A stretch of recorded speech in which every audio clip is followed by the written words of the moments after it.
तो कर्म कर, फल की चिंता मत कर। जी हाँ, निरंतर आगे बढ़ते जाना ही शनि को दर्शाता है। तो आप लोगों को पता ही है, आज हम बात करेंगे शनि और शनि के होने वाले इस गोचर के बारे में जो 2025 में 29 मार्च को होने वाला है। विशाल अनंत ब्रह्मांड में जहाँ समय और किस्मत मिलती है, एक ऐसी शक्ति है जो हमारी तकदीर को बदलती है। शनि, सैटर्न, कर्म और अनुशासन का ग्रह। शनि सिर्फ एक ग्रह नहीं, एक गुरु, एक कठोर पाठशाला है।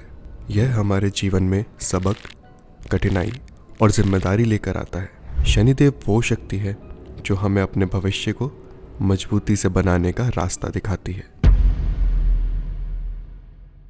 नमस्कार, मेरा नाम डॉक्टर संस्कार अग्रवाल। मैं आप सभी का ज्योतिष वितरण फैमिली में बहुत बहुत स्वागत करता हूँ। शनि के गोचर को समझने से पहले हमें समझना होगा ये शनि क्या है। इसके लिए मैं थोड़ा सा आपको सोलर सिस्टम में लेकर जाना चाहूंगा। जैसा कि हम जानते हैं, नेपच्यून, प्लूटो और यूरेनस को साइड कर दिया जाए तो सोलर सिस्टम का सबसे लास्ट प्लैनेट बनता है शनि। जी हाँ, क्योंकि शनि सबसे लास्ट प्लैनेट है तो इसी कारण सूर्य से सबसे ज्यादा दूरी होने की वजह से शनि को सबसे ज्यादा समय लगता है सूर्य के पूरा एक गोल चक्कर काटने में, दैट इज 29.5 ईयर्स। और इसी कारण शनि को सबसे स्लो ग्रह माना गया है, क्योंकि इसे सूर्य के सबसे ज्यादा समय लगता है चक्कर काटने के लिए। इसी दौरान मैं एक छोटी सी बात और बताना चाहूंगा आप लोगों को। बोलते हैं ना कि तू कर्म कर, फल की चिंता मत कर, क्योंकि शनि का कर्म है निरंतर आगे बढ़ते जाना, बिना रुके, बिना थके, या हम बोलेंगे बिना किसी शिकायत के। ऐसे ही जातक या व्यक्ति के कर्म होने चाहिए निरंतर आगे बढ़ते जाने वाले। अगर आप रुक गए तो आपका शनि खराब। क्योंकि शनि स्लो प्लैनेट है, इसी वजह से पृथ्वी पर जितनी भी धीरे गति से चलने वाली चीजें हैं वो सब शनि को दर्शाती हैं, फिर चाहे धीरे गति से काम करने वाले बड़े बुजुर्ग ही क्यों ना हो। बात करते हैं शनि के इस गोचर के ऊपर। देखिए, शनि अब कुंभ राशि से हटकर मीन राशि में गोचर करने जा रहा है। इस दौरान हमने बहुत सारे नए नए चेंजेस देखे, बहुत अप एंड डाउन्स देखे, लेकिन अब मैं आपको बता देता हूँ, जब 12वीं राशि में ये प्रवेश करेगा शनि, तो ये बृहस्पति की राशि में प्रवेश करेगा और बृहस्पति और शनि के अंदर कोई शत्रु भाव नहीं है, जिसकी वजह से ये इसे एक ऑस्पिशियस प्लेसमेंट बनाता है शनि की। अब इस दौरान जितने भी विदेशी कंपनी है वो ना कि केवल इंडिया में निवेश करेंगी, बल्कि हमारा इंपोर्ट और एक्सपोर्ट का व्यापार बहुत बढ़ेगा। एमएनसीज कंपनी सबसे ज्यादा डेवलप करने वाली हैं अगले 2.5 साल के अंदर। इसी के साथ साथ आपका जितना भी स्पिरिचुअलिटीज इंडस्ट्रीज है, मेडिटेशन इंडस्ट्रीज है, योगा है, ये सब भी बहुत ही तेजी से ग्रो करने वाली हैं। और जितने भी लोग अपने काम को लेकर, अपने प्रोफेशन को लेकर बहुत डेडिकेटेड है, बहुत सीरियस है, हार्ड वर्क है, डिसिप्लिन्ड है, उन सब के लिए ये सबसे बेहतरीन साल जाने वाले हैं। चलिए अब हम बात करेंगे शनि की गोचर आपकी कुंडली के हिसाब से कैसा फल दे सकता है। अगर आप एक मेष लगन या मेष राशि वाले व्यक्ति हैं, यानी एरिस राशि या एरिस असेंडेंट, तो आपका शनि आपकी कुंडली के 12वें घर से गोचर कर रहा होगा। अब ये स्थिति थोड़ा सा इसे खराब कर देती है, क्योंकि यहाँ पर आप सबसे ज्यादा टेंशन में रहेंगे अपने खर्चों को लेकर। खर्चों पे कंट्रोल करना मुश्किल हो जाएगा। इसी के साथ हम देखते हैं कि जातक के पास अपॉर्चुनिटीज आ सकती हैं काम की, कहीं बाहर से, किसी एमएनसी कंपनी से, या विदेश से जुड़ा काम, या इंपोर्ट एक्सपोर्ट का काम बहुत ही बेनिफिशियल आपके लिए हो सकता है। चलिए हम बात करते हैं वृषभ राशि या वृषभ असेंडेंट में शनि का कैसा रोल रहेगा। ऐसे में देखा गया जो शनि है वो आपकी कुंडली के 11वें घर से गोचर करेगा। इस दौरान आपकी ना कि केवल इच्छाएं पूरी होंगी, बल्कि आपका टर्नओवर भी बढ़ सकता है, व्यापार में वृद्धि होगी, सोशल सर्कल में वृद्धि होगी, लोग आपको जानेंगे, और हो सकता है अगर आप कोई कंटेंट क्रिएटर हैं तो शायद आपकी कोई वीडियो वायरल हो जाए। जी हाँ, बहुत दिनों से इंतजार था, तो शायद ये सही समय है। इसी के साथ साथ शनि जब 11वें घर में आपके गोचर कर रहा होगा तो ये आपके व्यापार के अपॉर्चुनिटीज बढ़ाएगा और आपको नई संभावनाएं भी देगा और नई उम्मीदें भी देगा। चलिए जी, अब बात करते हैं जेमिनी यानी मिथुन राशि या मिथुन लगन वाले लोगों के लिए। वहां पर जो शनि है वो 10वें भाव में गोचर कर रहा होगा। ऐसे में ये बोलते हैं कि या तो आपका काम या काम की जगह या काम का फंक्शन बदलना संभव है। या तो आपका कोई बॉस बदल सकता है, या आप जो काम कर रहे हैं काम में आपका फंक्शन चेंज हो जाएगा, जगह वही रहेगी। तो इस प्रकार का बदलाव देखा जाता है। मान सम्मान आपको काम की वजह से मिल सकता है, लेकिन जातक ना यहाँ पर काम को लेकर बहुत डेडिकेटेड हो जाएगा।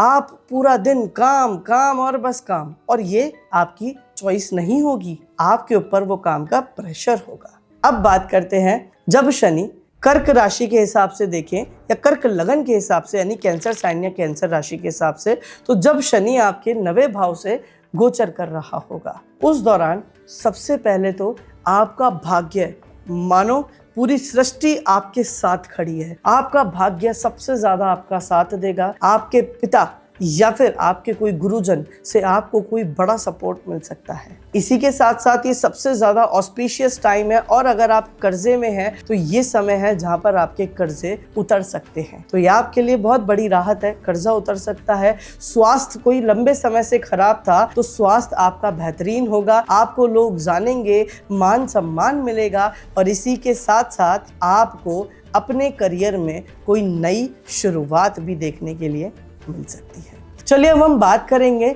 सिंह राशि या सिंह लगन यानी लियो साइन या लियो लगन में जब शनि अष्टम भाव से गोचर कर रहा होगा। ये स्थिति थोड़ी सी खराब है। क्यों? क्योंकि अष्टम भाव में जब शनि गोचर करता है तो ना कि केवल आपका भाग्य आपसे रुष्ट हो जाता है, बल्कि आपको ऐसा महसूस होने लगेगा कि आपको बहुत ज्यादा प्रताड़ित किया जा रहा है, ह्यूमिलेट किया जा रहा है। इसी के साथ साथ आपके कर्जे बढ़ सकते हैं और आपको समस्याएं आ सकती हैं मल्टीपल हेल्थ इश्यूज की। मैं तो एक बात बोलता हूँ, ये समय ऐसा है या तो जातक जानता है वो कैसे काट रहा है, या फिर परमात्मा जानता है वो ये समय कैसे काट रहा है। पर घबराइए मत, इसका बहुत ही सरल उपाय अभी ही बता देता हूँ। आपको काली उड़द की दाल लेनी है।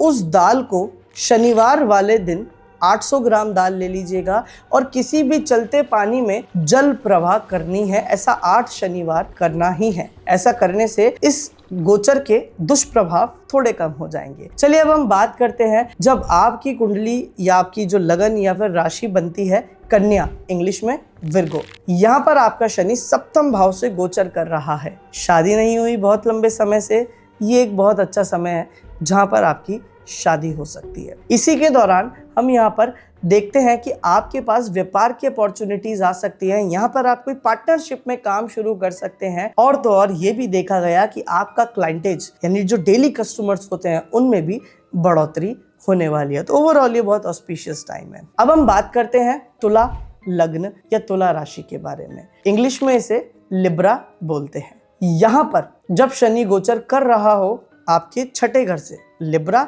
या तुला राशि के हिसाब से या लगन के हिसाब से आपका शनि छठे घर में गोचर कर रहा होगा। इस दौरान आपको मल्टीपल हेल्थ इश्यूज और कोई लंबे समय से होने वाली हेल्थ इश्यूज में समस्याएं बढ़ जाएंगी। ये समय आपको सर्जरी करवा सकता है। ये समय आपको हेल्थ में डिस्टरबेंस दे सकता है और थोड़ा सा सावधान रहिएगा अपने सर्वेंट्स के लिए। जी हाँ, हो सकता है कोई सर्वेंट आपको हानि या लॉस पहुंचा जाए। चलिए अब हम बात करते हैं रेमेडी के तौर पे बोलेंगे तो जो उड़द की दाल का रेमेडी बताया था वो आप यहाँ पर भी कर सकते हैं। चलिए अभी हम बात करेंगे अगर आपकी वृश्चिक राशि या वृश्चिक लगन बनती है यानी स्कॉर्पियो राशि या स्कॉर्पियो लगन, तो आपका शनि पंचम भाव से गोचर करेगा। ये एक ऐसा पार्ट है, अगर आपके संतान है, पंचम भाव से गोचर अगर शनि कर रहा है और अगर आपके संतान है तो ये समय आपकी संतान बहुत ग्रो कर सकती है। संतान कुछ नया सीखेगी और आप भी कुछ नया सीखेंगे। इसी के साथ साथ आपकी संतान का मान सम्मान भी बढ़ेगा, नाम भी बढ़ेगा। और यहाँ पर बैठा शनि